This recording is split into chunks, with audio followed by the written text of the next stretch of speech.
man, Sorum. You're listening to Appetite for Distortion with Brando. You know where to go. Yes, sir.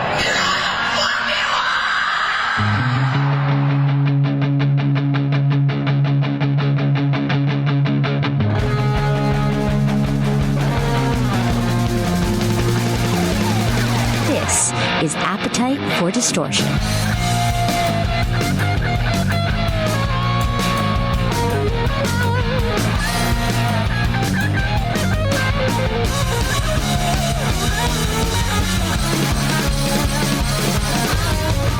And welcome to the podcast, Appetite for Distortion, episode 193. It is Brando. Thanks for checking out another edition of this Guns N' Roses themed bar mitzvah party of a broadcast, finding everything under our 6 degrees of GNR bacon. And today we got a pretty good connection to the bands that we love. And I'm not just excited for the podcast. I am excited for all of us as just a fan of this man's very historic catalog. I mean, who hasn't Matt Sorum worked with? But of course, and he fully appreciates that he is most known for Guns N' Roses, Velvet Revolver, and most recently, if you listen to the last episode with Cherie Currie, Matt produced her entire record, including the lost Velvet Revolver track, but ended up with Cherie on vocals. And we'll hopefully get the story about Mr. X with Slash and Duff on that new Cherie album on Boulevards of Splendor. We'll talk about, see where it goes. So he's calling up now. Hey, Matt. Hey, Brandon. Hey, Matt. How are you doing? I'm cool, man. Thank you. I guess it's. Everyone. I was just about to say it's. I can't help but ask that. It's like such a pleasantry, but it's a loaded question nowadays. So I guess the first thing is like, how are you? How's the family? How are you holding up? We're cool, man. You know, I my life's about the same as it's always been, to be honest with you. Unless I'm out touring or doing whatever, I'm working virtually. I live out in Palm Springs now. You know, I do a lot of my work. You know, obviously I'm involved in a lot of things. I'm doing a lot of entrepreneurial stuff, tech stuff. So I'm just online emailing. I've got a company out of Brazil, so I'm always on virtually with those guys. So it's kind of not much different, except for the fact that I did have some gigs booked in the summer for my band Kings of Chaos. Okay. So we're just trying to navigate some of that stuff. All right. Not a ton of gigs, but a few. Yeah. I mean, you're keeping busy, and for you, I feel like I got to find a better or stronger word for busy, because that does not apply to you, Matt. You have so much going on. And before we get to latest projects, I just also got off the phone with Sheree Curry, and I want to talk about that album with you. Something I want to pick your brain about, and if there is a silver lining in all of this that's going on, this pandemic, we've been seeing the animals making a comeback. Dolphins and bears, and they're all appearing where I guess there were traffic, whether it be cars or gondolas in Italy, and it's interesting to see how the earth is kind of healing itself. And I know you do a lot of charity work with dolphins and elephants. So I don't know, I kind of wanted to know your thoughts about all of this. Should we just let the animals take over and that be the end of it? Well, I think they're probably, especially the captive animals right now. How does it feel? It's like with Dolphin Project, I'm on the board of Dolphin Project, and I've spent time in Japan, fighting the captivity of dolphins, and, here they are, an animal that swims 100 miles a day now being captured so people can swim with them in a swimming pool. And, if anyone has any sort of feeling of being captive, I guess that would be how they must feel, especially being, so I don't swim 100 miles a day, but so in a few days we're doing a big thing for Dolphin Project about, this is how they live all the time when they're captive. And I feel like this is sort of a way for us to look at what we actually have done to our planet, especially, I don't know if you saw the pictures of Los Angeles, where it's the first time they could see the mountains in like 30 years. Yeah. No pollution. And, Beijing, China, and it's completely cleared up, which I don't know if you've ever been there, but that particular region is so polluted. And, bees and birds and everything is just they've got room to breathe, and they're not as threatened as they were, it's like, so yeah, I mean, I feel like we have to take a real strong look at what's been going on and the naysayers of climate change and everything else. I mean, obviously, I don't want to get into a politically charged discussion, but global warming is causing a lot of these pandemics, and we're going to see more problems the worse the environment gets. So, heat and moisture and things like that bring more mosquitoes. We've got mosquitoes for the first time in California. We've got Zika virus here.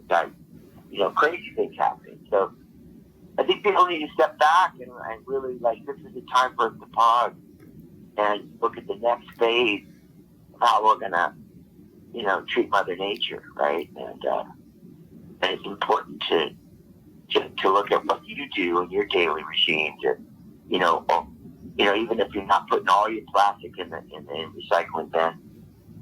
That's the thing that kind of bothers me a little bit about these plastic gloves. Where are they all going? Mm-hmm. It's like, oh my God, on top of more problems we've got. But anyway, in the meantime, let's take care of the human race and let's think about what's going on with the planet. That's basically what I got to say about that. Well, I appreciate you using your platform to talk about all these topics and all these different philanthropic endeavors you take part of, and we can talk upon that later on because I know you're here with me for a limited amount of time. But I will say, my girlfriend has really gotten me into recycling. I was just very lazy. I was I have to admit it. I have to admit that my fault. I just really didn't put too much thought into it, and she's really changed me. Where it's not just the no plastic, but it's certain kind of soaps and shampoos, and that's a whole other story. Yeah, man. I mean, this is a real wake up call, right? And I've been involved with Animals Asia for about almost 6 years now, and the stuff that's going on over there. I mean, this is the way for the world to really look at the wildlife market in Asia and Vietnam has been going on for a while, and I've known about it for a long time. And obviously now the world's got to say, hey, look, we can't stand for this anymore. We have to have some sort of regulation that's going to stipulate that's causing the rest of the world all this strife, and this can't go on. Obviously, a lot of what goes on in the wildlife market is illegal trade. I'm involved in Animals Asia, which these bears, what's called a moon bear, is trapped and put in a cage for 25 years Oh. so they can create this Chinese medicine that's absolutely trivial and bullshit. But, long story short, we need to take some real perspective on, how we're treating this. But, we've already said that. But, long story short, I just hope the world understands, going back into life again. That it's going to be really interesting to see what happens, and I hope the people are going to have a much better understanding and be a lot more grateful for what we've been allowed to do on a daily basis. Right. So I hope you're right. And I agree with you on everything. And I'm right there with you. So as I mentioned, just keep using your platforms to talk about all these very, very important topics. And you're, a great follow on Twitter for that reason, always bringing these things to your followers' attention. Look at this. Yeah. Look at this, for instance, like the mask. I remember going to Japan with GunsNRoses in the early 90s. And I remember seeing people wearing face masks in Tokyo. And I always thought, wow, they're still wearing face masks. And I'm talking 30 years ago. Right. And I remember thinking that was really interesting, but that particular country is very respectful of their other, humans that live there. People would wear masks based on the fact that they had a cold. So if they were going out in public and they had to go out, they would put a face mask on to not infringe on, their counterparts walking around the street. And I really thought, oh, that's really respectful, and that makes total sense. It's like, I'm going to go out, but I'm not feeling well. So I'm going to make sure that I don't, and that could be something that could be really going forward. It's just about respecting your fellow man and hey, I'm not feeling good. I don't want to get somebody else, Sure. Like when someone walks up to me and you got the flu or something, you're like, hey, I'm not feeling good.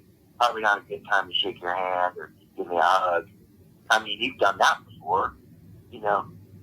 Sure. That's like something that's something that's got to be like done on a daily basis from now on, you know. Yeah, a lot of things are going to change, specifically in the music industry, to kind of shift gears a little bit. And I asked this to Sheree, and I want to make the transition here, and I'll ask it to you. You know, a lot of artists are.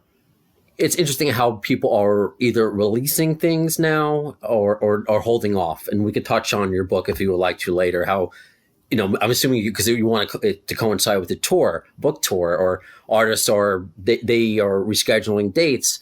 Or Gilby Clarke, I had him on recently, and he's put off his album for this reason. But you're putting, obviously it's out now, Boulevards of Splendor with Cherie.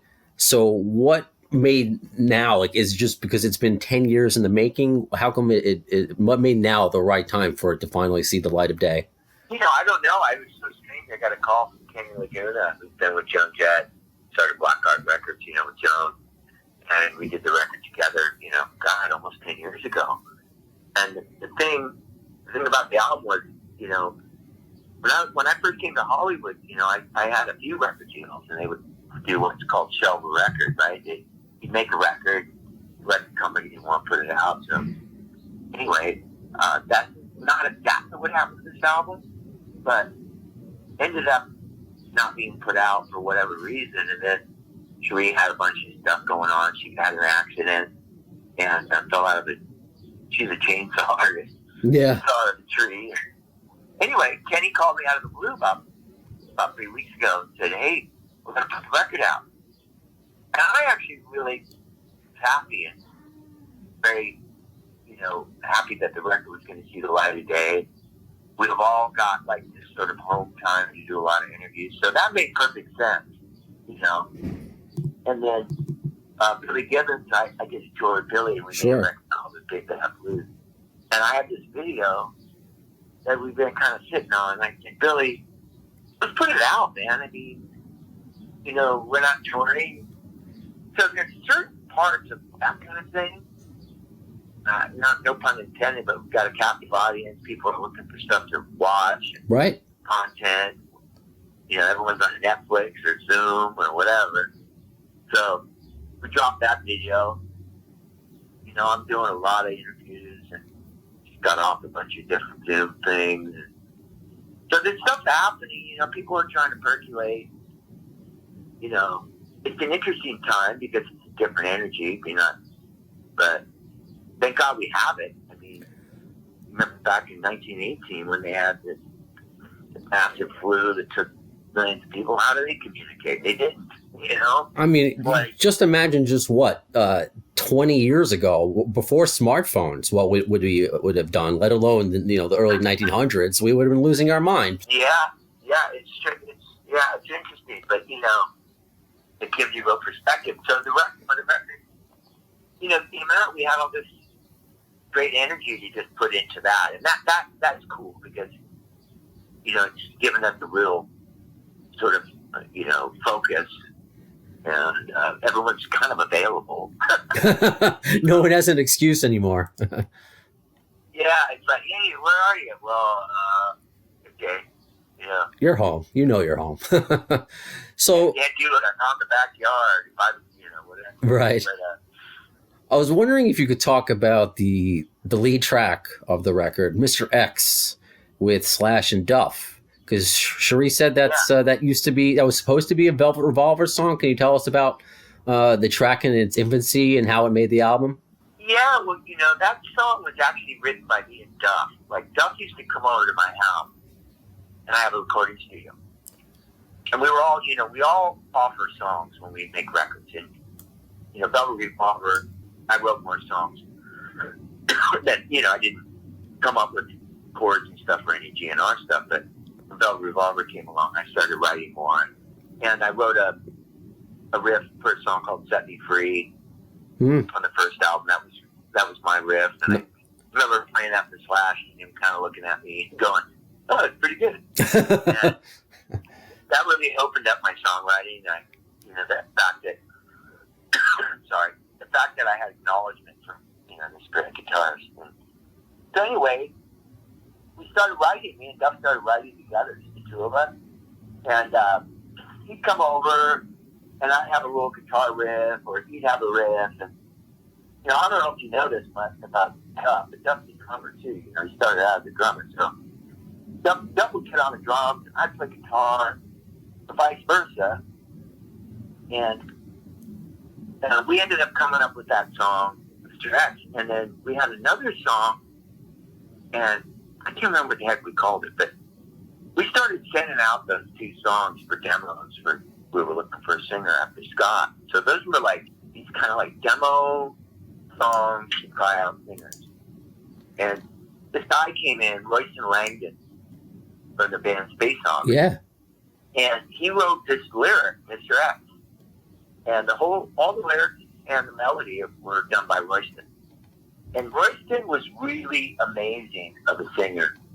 It was a real contender. We were thinking about it for a while, like almost about 6 months. And we felt that he was a little too close to Scott. We really loved him. But we were looking for something. We didn't want to, have it too close to Scott. So anyway, the song just kind of sat there.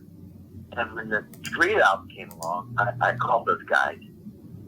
I think Flash came back and did another solo because he didn't want to be the one that was on there. So he came back over, and then Duff fixed his bass too. Because it was kind of rough, it wasn't like... Duff came over, and I could have the same drum track. And I thought it was perfect for Cherie, so she sang it, and it just worked. And that's the lead track, Mr. X. That's the story on that one. It's a great track, and while we're kind of in the VR world, couple questions, because obviously, my listeners were beyond excited to hear that you're coming on, and I can only get to so many questions from them. But this is from Chad Bruce, and a former guest of the show produced Velvet Revolver's first record. That's Doug Greon, and he's been doing these Facebook Lives recently, telling stories and stuff. So he mentioned this story about he's a funny dude. He's been telling he has a beard that I envy, and I have a beard. His is like Santa Claus level. He said that you and Dave Kushner worked on a song together. You sent it to Scott. Scott did vocals and then sent it to Slash. But then Scott's producer, I guess Doug, said that it just didn't fit the record, didn't go anywhere. So does that ring a bell at all? Well, there was a lot of stuff being talked around, so I can't remember the particular song. Okay. But that particular studio, Doug Greon and Scott Weiland had a studio called Plush. And we would go over there and do a bunch of, demo work. And that was over, off the 5 freeway in Burbank. It was a really cool place. It was Scott's place. And we did a lot of the demos for Contraband in there, and I remember even when we wrote all the pieces, Slash had the riff, and we put everything down, and Doug was there, basically, recording all the stuff for the demos, and Fall to Pieces didn't have a chorus, and Scott sang the B section of the verse. He sang Fall to Pieces, I'm falling. And I remember I said, Doug, can you fly that into the chorus? Fly that lyric into the chorus, see what it sounds like. So in a Pro Tools rig, you can drop the vocal or whatever. You can move it around and stuff. That's how it works. You can't do that in the old days. We were on record on tape. But Sure. So we thought, and all of a sudden that became the chorus. If you listen to the song, Scott sings that twice. Sings it in the verse, and then he goes, I'm falling to pieces. Then he goes, I'm falling. And so we did a lot of cool stuff with Doug. And Doug recorded most of the vocals on Contraband because Scott was working at his place. It just made him feel more comfortable, and he loved working with Doug. And Doug did the vocal tracks over at Plush while we were working over at NRG Studios. And you remember the history of that. Scott got arrested outside that studio. because he was, still struggling, and obviously the thing that took his life in the end. But Scott got arrested while in the middle of recording Contraband while we were, trying to make the record. Ended up, we get a call one day, Scott's in jail and everything. And I remember when he came in to finish the album, they had to bring Scott over to NRG, and he's being escorted by a police officer. And he finished that record in and out of jail. Wow. And then when we went on the road, he ended up getting clean. And, we had a couple people with him, and we always had to kind of, we'd all gotten cleaned up. In the beginning of that tour, we were all doing pretty good. We were in pretty good shape. And we made a pact, like, we're going to go back out on the road. We can't do it like we used to do it, all die or whatever. Obviously, Scott did pass away because of those demons. But, we had a really great run with him. And Doug was a big part of that. So it's cool to see that, that he's doing that stuff. For sure. And I will mention, Matt, that I do on this podcast, I often talk about depression and addiction and my struggles. It's been, I think about 5 years without a drink come this December for me, because I know it's unfortunately too prominent in the rock and roll world. I mean, and just in general in human nature, but I just want to let you know that's something that we talk about. And both Doug and Rocco, who you work with, were nice enough to tell me a lot of wonderful stories about Scott. So, if you don't mind me asking, when your book does come out, do you go into how that kind of that story, what you're talking about, him and out of jail, like how deep do you go into Velvet Revolver in your upcoming book? I talk about it, but I talk more about like sort of what happened.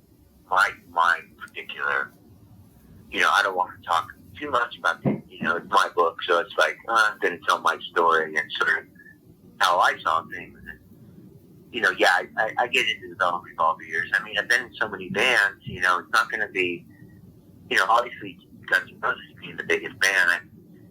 I talk about it, of course, but I tell stories about what happened and what I went through and things like that.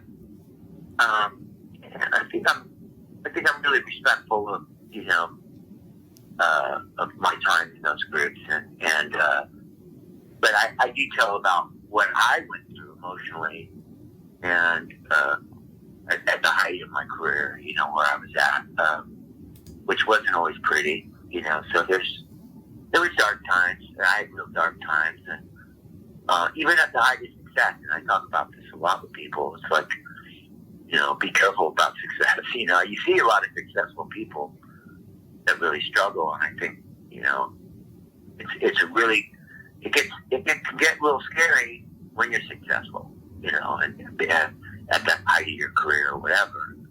And I can't explain exactly why that is. People can't quite understand it sometimes, I guess.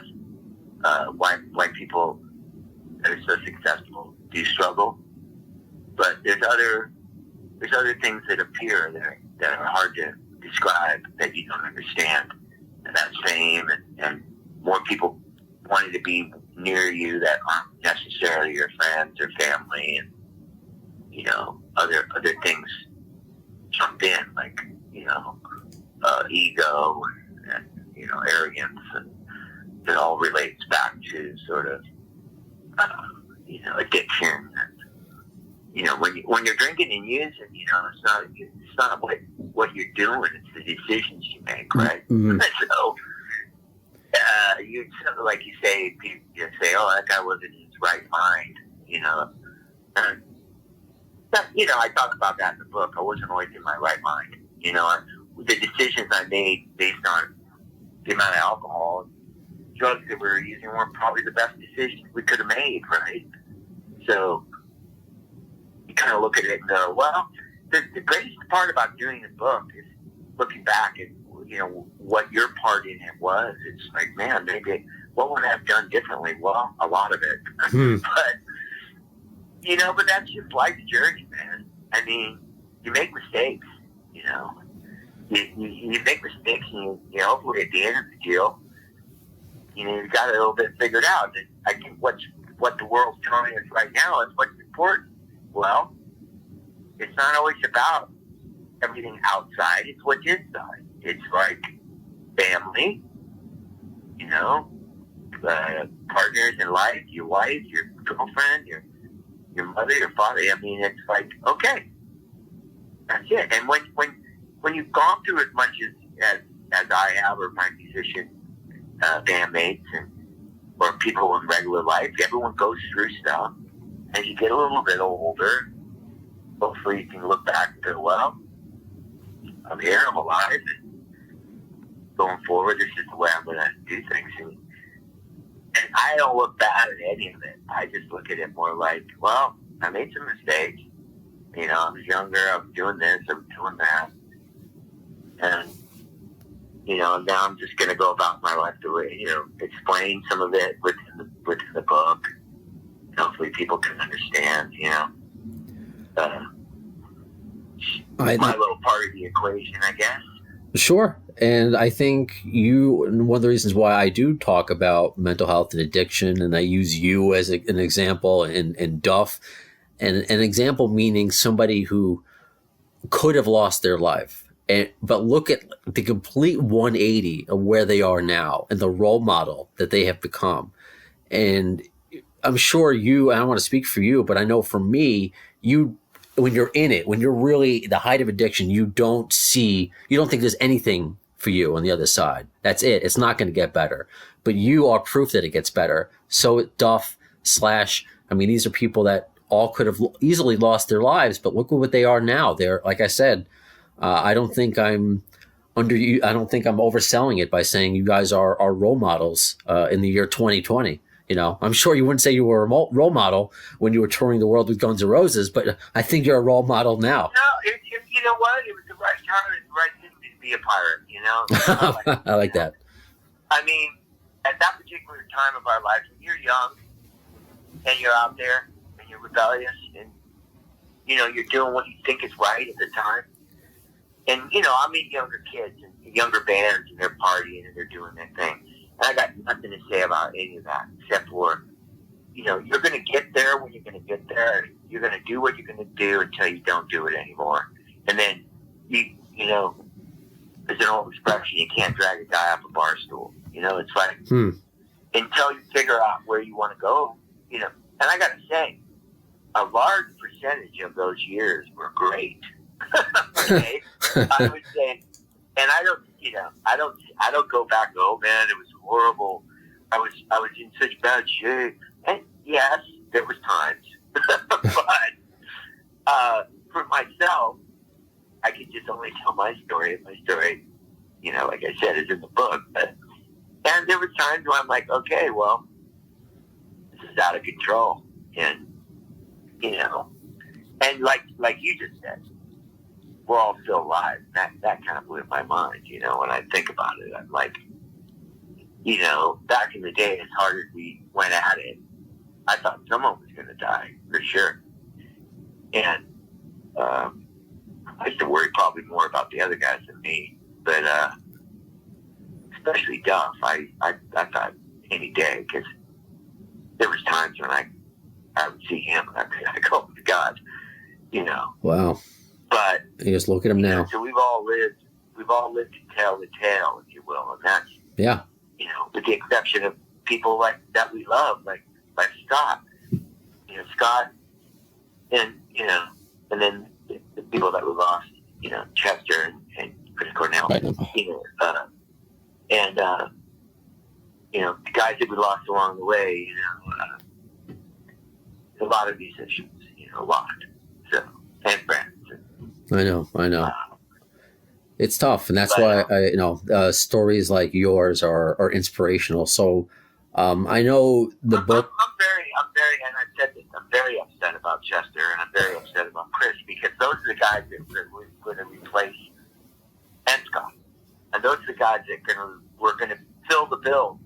The guys that came before them. Those are the three greats that were like guys that were going to replace the icons before them. Because I always say, who's going to replace Mick and Steven Tyler and all these great rock and roll frontmen. Who are the next generation, right? Who are the guys that are going to take their place? For the next generation to go, oh my God, is Chris Cornell one of the greatest rock singers of all time, in my opinion. Even Axl used to take me out. I remember when Soundgarden opened for us in Europe, and Axl goes, you got to come out. I mean, Axl was the one that brought Soundgarden on tour. He's the one that turned me on at Nine Inch Nails. He said, listen to this record. And he picked a lot of those opening bands, Blind Melon, Shannon Interlude. That was Axl's buddy. Another guy who lost. Yeah. Shannon. And Shannon was out of his mind. That guy was so crazy. I feel like, dude, take it down a notch. But he was so lovable. But, it's just another case that couldn't handle the fame. He just could not handle it. And anyway, long story short, me and Axl, I remember going out. We were in Prague, Czechoslovakia. We're playing this huge stadium. And we went out, Soundgarden, he goes, check this guy out. I'm like, oh my God. And I remember standing on the side of the stage with Axl. I mean, Axl lives. I'm like, and he loved music, man. He was very inspired by these guys, and he wanted the challenge to go up after Chris Cornell and, bands like that, and show that to the world. I remember the Smashing Pumpkins opening for him in Chicago before they had a record deal. Wow. And Axl found out about them. He goes, hey, did you hear about this band in Chicago? He just got signed called Smashing Pumpkins. That was like 91. And I remember they were doing 2 nights with us in Chicago. They were opening. And that was when we had the St. Louis riot. And they were all set up doing their sound check. And I think we had a production guy named Opie who still works at the band. I think he went up and said, "You guys can pack it up and go home. The band's not coming."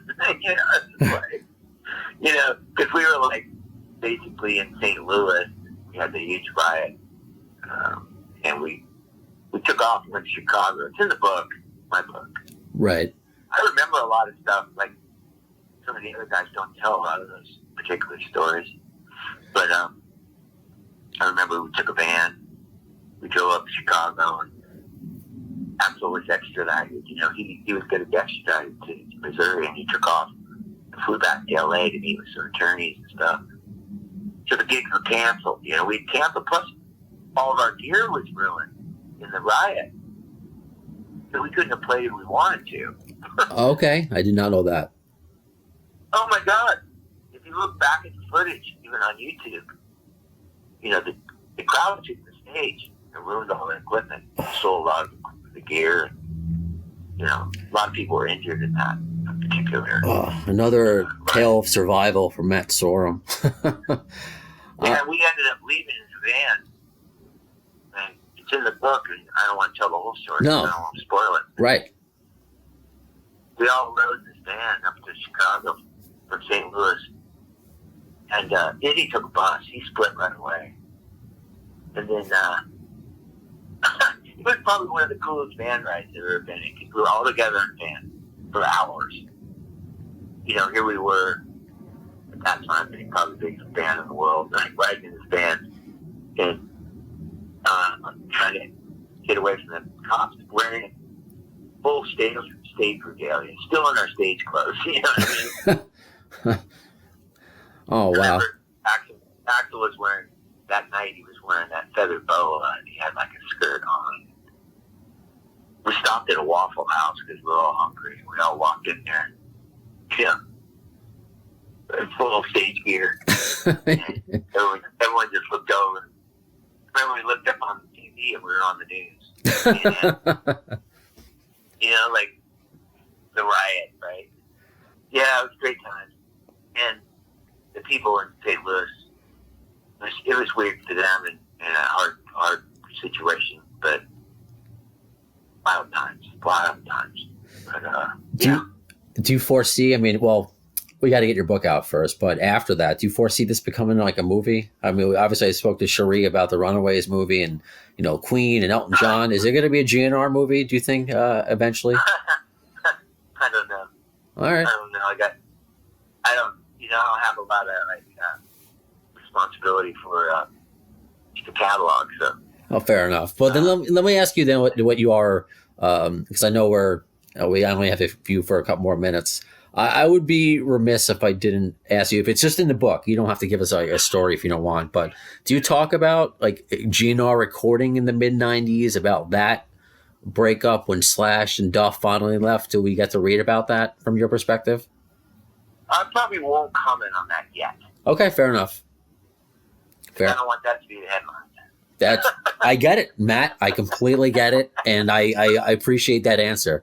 So thank you for that. No, I've everything that you said, from the beginning with, the work that you do for animals and what we're doing to our planet, to your approach to working with Sheree, and she just could not sing your praises enough for helping her make this record. And I think all of us need to thank you, because she said she was almost out of music, and you brought her back in.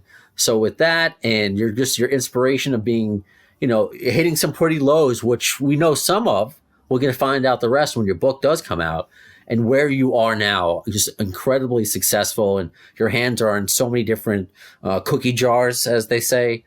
I know you've delayed the book, but is there any sort of update that you can possibly? No, we're actually just talking about it today, because I was supposed to go to New York, and I was going to be on Seth Meyers. I don't know if you've seen that, but they have all the guest drummers. They do, yeah. And I did it. I did it 1 week, and I played every night, and then I was going to do that, and then we're going to show the book, and I got a million people out there, few million people, so I could sell some books and stuff. And then I was going to do Howard Stern and make the rounds in New York, and obviously, that's right when everything kicked off. So we were like, let's just push it, because. And I've got a release in Sweden and Italy. I was going to go to Europe. I had 5 days in Sweden. I was going to do a big run through Scandinavia. Okay. So I'm going to tour. And we might wait till the beginning of the year, and maybe even just see if the fall will work before Christmas. Okay. And some people say, well, hey, people will read it now, but I want to get out and promote it. Yeah. And so that's the main reason we pulled back, and so basically I'm gonna do that, and then all the other projects I'm working on, I'm working towards. I had a big charity event this month with Geezer Butler and Chad Smith. Flash and Duff were gonna play on that, and we had to cancel that. So I've got to figure out when we're going to do that again. Okay. That kid Andrew Watt, who produced the Ozzy record. Right.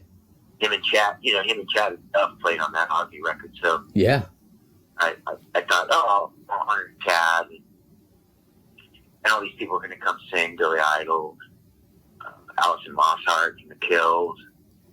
I mean, I spent so much time organizing that show, and it was like, oh no, Would you do anything? Would you organize? Have you watched the Elton John special that was on TV? Was it Farm Aid with? They put that on TV with Dave Matthews. Like, would you do anything like a Zoom concert? I asked Sheree the same thing. Like, are you going to do more?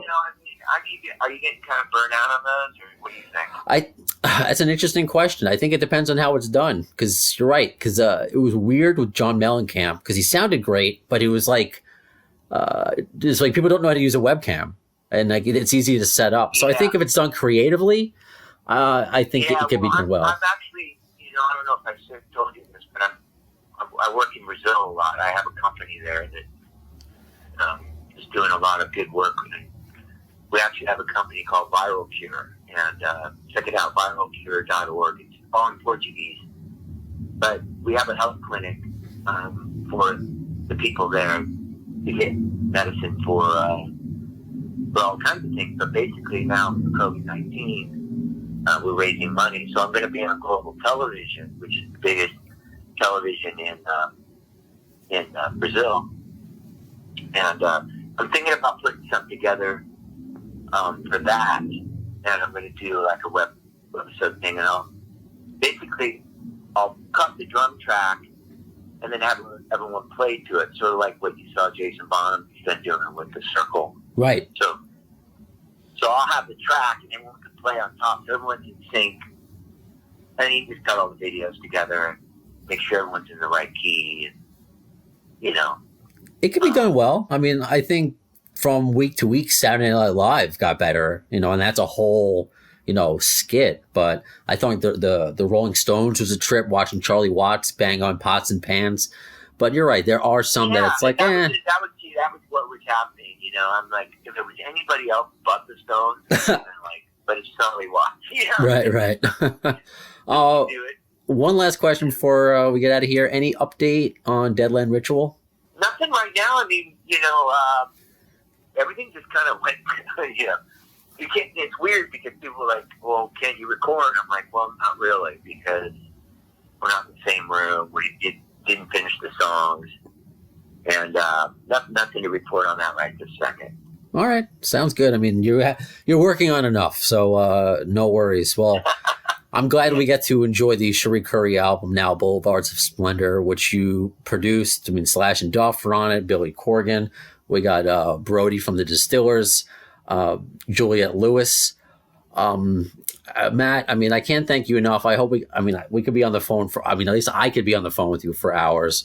But again, I hope when your book finally comes out, and because I'm normally in a studio in New York, when it's safe to come back to New York City, I would love to have you in studio. Oh, great. Sounds good, man. Thanks so much for having me. Wow. What a just engaging guy. Very smart. How smart. And not just, you could tell, not just musically, because Cherie on the last episode of the AFD show really broke down Matt's intelligent approach to music, but just as a person and what's going on in the world. And he's been talking about these issues that are really being brought to, you know, how many people's attention now solely because of a pandemic. These are issues and causes he's believed in and fought for a while, and he knows what's going on. He's not participating in charities like they're trendy, you know, like some celebrities do. He cares. He visits these places. So it was awesome to pick his brain about that. And of course, the GunsNRoses and Velvet Revolver stuff. I wish I could have gotten to all your questions, but it's an interesting thing navigating these kind of conversations and seeing how they will go. And then that shows you a perfect example. And I loved his response was that I asked about what kind of GNR stuff and specifically the breakup in the book. And he was right. I don't want that to be the headline. He's absolutely right. For not just for the same reason as he doesn't want to give any spoilers away, so you still get the book, which he has every right to do. He's an author. Writing a book is so difficult. I've tried in my life, and it takes a certain kind of person to be an author. And that's why I respect Susan Holmes McKagan, people who have really transitioned what they built their career, like how they built their career. So, you know, Matt grew up a musician, and now he's a philanthropist, and he's an entrepreneur doing all these things. So I respect people who can later in life transition to another challenge, another life challenge, another career challenge. So I get all of that. So for him, again, not just for selling books, but for the other reason of it not being a headline. And I completely get that. And it was I think it was Dan on Twitter. I want to properly credit this person with a great response to the Susan Holmes McKagan interview going viral. It just hit every major rock news outlet and different countries. And he writes, because it makes me laugh, because I even put this in my GNRforum.com. When Susan mentioned that she's heard new GNR, I said, if you want to cheat, it's at 50 minutes into the interview. So, Dan said something like, you know, it was a great interview, but all this fuss over something she said so flippantly, and it didn't even really say that much because she didn't really give any details, just that she's heard it and it's pretty epic. And that just shows how desperate and eager we are for new Guns N' Roses music, where basically no news is still news. And I appreciated his comment because it's true. I mean, she said something 50 minutes into an interview where not many details were given. Just the mere existence of music made international headlines. So, and some outlets spoke about how Susan was on promoting her book. Some didn't. And actually, Susan's PR person said it's all good for the brand. So she didn't mind that the headlines were all Guns N' Roses stuff. And I'm looking at the comments on Blabbermouth and all these other places where they're pretty venomous. But everyone loves Susan. So it was just great for her brand. I hope it sold her more books. And the same thing here. I want Matt's book to do well. And I get that, a headline, you and I are smart. We will see past a headline and click on an article and make our own decision. But some people just take the clickbait and run and think Matt's talking about a Guns N' Roses thing where he's talking about philanthropy work. He's talking about the new Sheree Curry record. So it's a balance. It's interesting. So, and I appreciate that response, and I'm definitely not going to dig deeper than that. I'm just not. So I'm happy with the interview. So I hope you were happy as well. So what is to come on the AFD show? I could tell you Steve Riley and Kelly Nichols from LA Guns, one of the LA Guns, they're going to be on the show. And I announced it on social media. You're already submitting questions, so please continue to do that. Facebook.com/The AFD Show, on Twitter @The AFD Show, Appetite for Distortion on Instagram, @The AFD Show, The AFD Show @gmail.com, rather. That is the email address. I do also read those. You can hit me up on mygnrforum.com. My username, because I'm a dork, is Gambit83. Anyway, and again, if you listen on whatever podcast platform they usually have, where you can leave a comment, and I can read those as well. So be on the lookout for that. So when will you see the next episode of the AFD Show? Well, in the words of Axl Rose concerning Chinese democracy, I don't know if soon is the word, but you'll see it. Thanks to the lame ass security, I'm going home.